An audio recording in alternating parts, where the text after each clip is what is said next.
வள்ளலார் நெறியாளர்கள் கோரிக்கை எல்லாம் ஏற்று வள்ளலார் சாலைன்னு மாற்றிட்டாரு.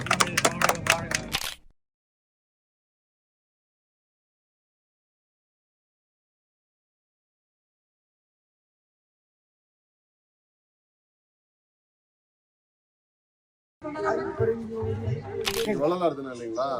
தைப்பூசனால நம்ம முதலமைச்சர் என்ன பண்றாரு, நம்ம திருவொட்டு நெடுஞ்சாலை டிஎச் ரோடுன்னு சொல்லுவாங்க. இந்த டிஎச் ரோட திருவொட்டு நெடுஞ்சாலைய வள்ளலார் நெடுஞ்சாலைன்னு பேரை மாத்திட்டார். ரொம்ப நாள் இது மாதிரி வள்ளலார் ஆர்வலை நெறியாளர் எல்லாம் கோரிக்கை வச்சதுனால வள்ளலார் நெடுஞ்சாலைன்னு மாத்திருக்கிறார்.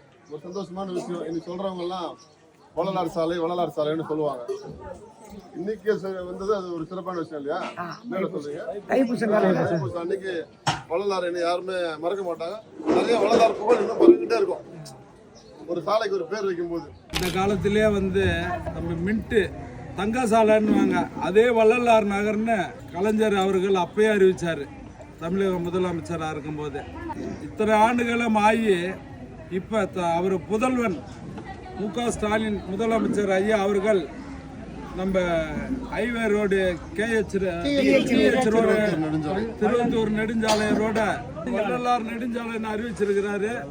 அதுக்கு எங்க வள்ளலார் சங்கத்தின் சார்பாகவும் சமரச சுத்த சன்மார்க்க சங்க சார்பாக முதலமைச்சருக்கு துணை முதலமைச்சருக்கு நன்றியை தெரிவித்து வள்ளலாருக்காக ஒரு கோயில், சின்ன கோயில் கட்டத்துக்கு ஒரு இடம் வேணும்.